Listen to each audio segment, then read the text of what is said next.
Welcome to the gig log, everyone.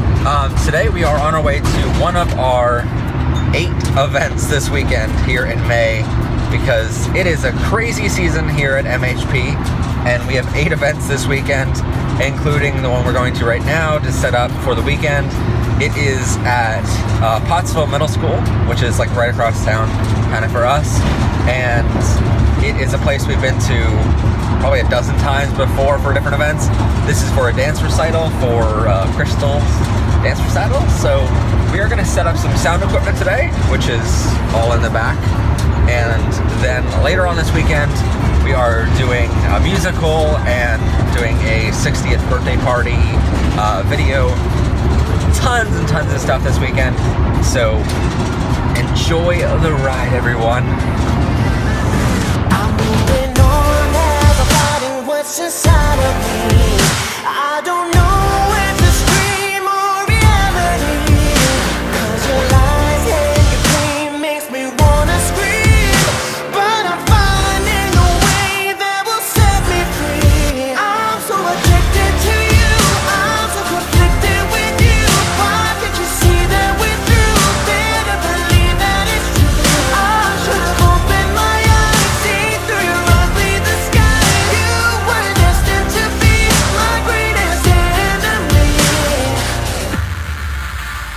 Alright, so after getting cleared by the school with their security team, so that way we can actually be in the room, we came into the room and there were a bunch of kids there. So we had to wait a little bit and wait for their sound system to be opened. But now we're just setting up our own soundboard right next to the venue's soundboard, because this one kinda isn't that great, I'm just gonna say. So we're gonna actually plug our outputs into this mixer, and then we have a microphone in the very front of the room, as you can tell way down there in the very front, so that way we can capture like all of the like tap dancing for the show. And normally we'd put another microphone there for like a floor microphone, but we don't actually have those. They are at another location right now, so we don't have enough of them for this weekend. And I tried my best to rent them, but there's none available because it's a busy month. So in the very front, you're gonna see power amps on the ground down there. That is so that we can get power to both of our stage monitors, so the actors and the dancers can actually hear the music that they're playing through the sound system. And up here we have a wireless mic so that the director can talk during the show and talk to the kids during the rehearsals and stuff like that. What we're gonna do right now is actually plug our phone that we're using to record this vlog into the sound system with my mixer, and that way we can get a constant signal. We're gonna play an audio tone just out of it. That way it's a constant sound. That way you're at one certain volume the entire time. You play that through your sound system at a proper gain, and you figure out what the proper gain is supposed to be on this mixer, and that way you can actually link 2 mixers together, and that way when you hit your proper levels over here, your proper levels will already be over here. And that way, you know that these 2 outputs, the left and right, are getting sent to 1 and 2 on this soundboard, and that way, everything works very, very smoothly, and you don't have to constantly adjust both mixers the entire show. That way, it's basically as if you're only using 1 mixer, but really you're using 2. So that's how we link our mixers, and right now I'm going to basically test the sound system like that before I actually get started testing any microphones, because I want to know whatever I'm adjusting on my microphones on this soundboard is how I need it to be. The sound levels are all appropriate for this soundboard, for their soundboard in the venue. All right, so now the sound system is linked. So we have both mixers working jointly. Basically the 0 level on this mixer is now the level over here. So we no longer have to touch this mixer at all. So what I'm gonna do is actually turn on the music here a bit, and I'm gonna actually cover over these 2 inputs on this mixer, and that way basically no one's gonna come by and touch those 2 inputs and mess up the sound. If you're wondering why I'm playing my own music, so that we don't have copyright strike in this video, but what I'm gonna do here, first off, this little pouch so much during gigs. Helps me just go around and have everything in my pocket, and that way I can just pull out multi-tools, anything I need. What I'm gonna do is I'm gonna label these.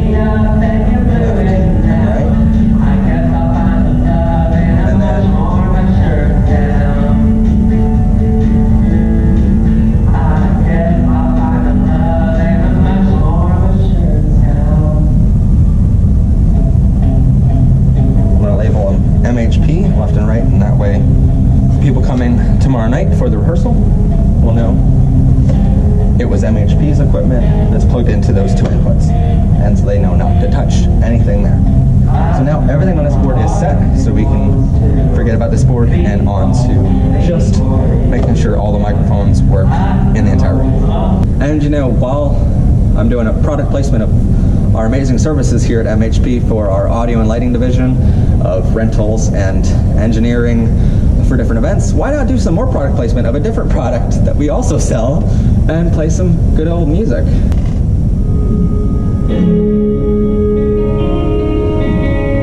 This is a song called Lost Art, and apparently it's my highest rated song of all time. I don't know how that happened, but let's play some Lost Art.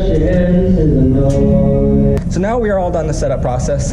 Up there, we have two custom speakers with Crown XLS 1000 power amplifiers with a backup power amplifier just in case something goes wrong this weekend. I don't want to have to come back. Even though it's a really close venue, I still would much prefer to just tell them plug the other one in and you'll be good to go.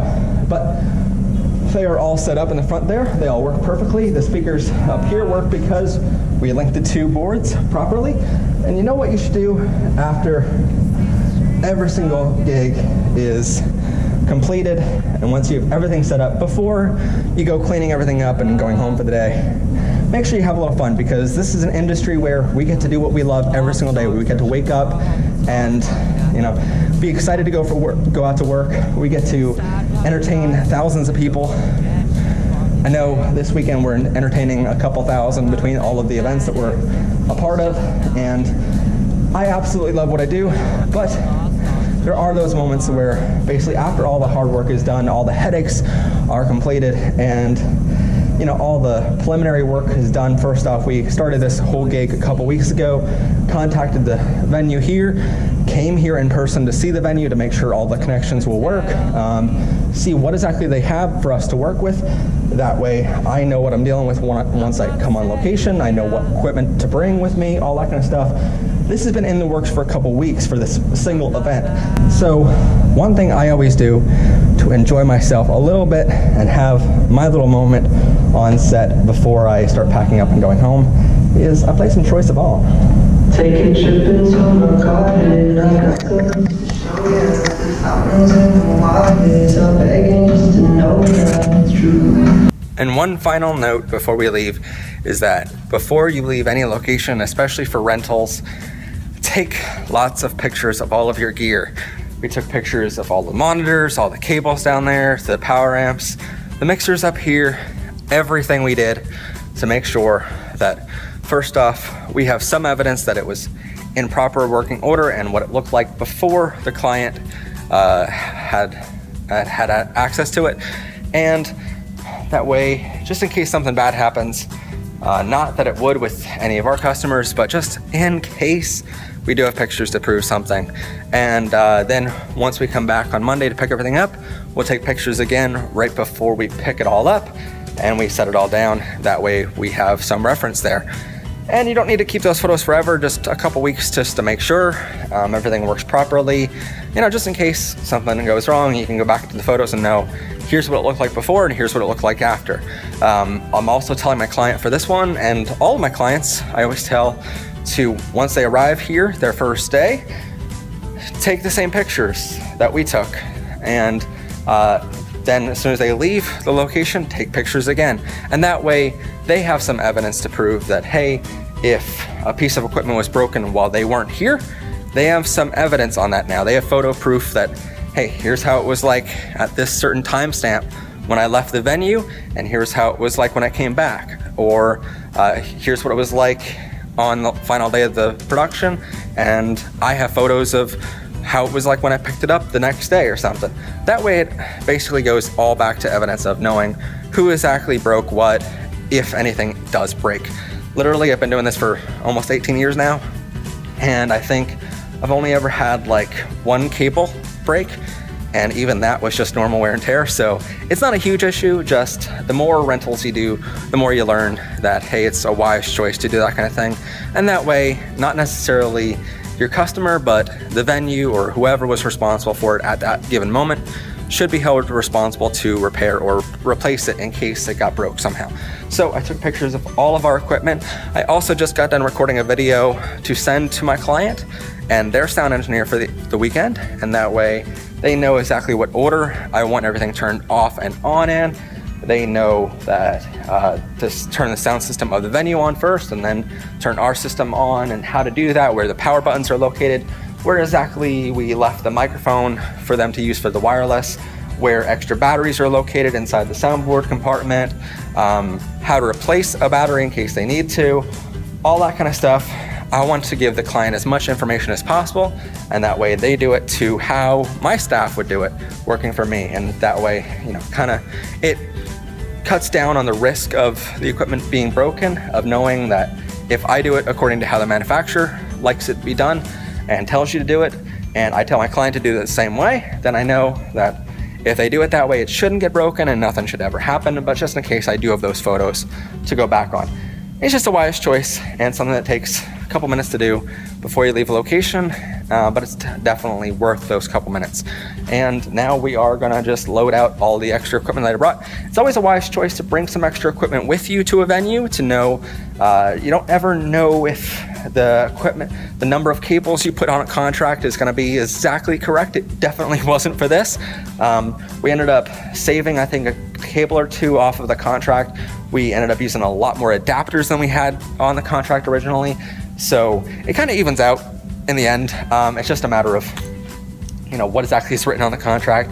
I'll definitely be, writing up what equipment we used on this specific job to know, first off, for our own benefit of what gets used the most out of our entire inventory, to know what to buy next if we have some budget next year for new equipment. But I will definitely be keeping track of what equipment was used, that way next time if the same client comes back to me and asks for the same exact thing, or another client comes back and asks for the same thing in this venue, I know exactly what's going to need to go out of the door, just to know what exactly to bring.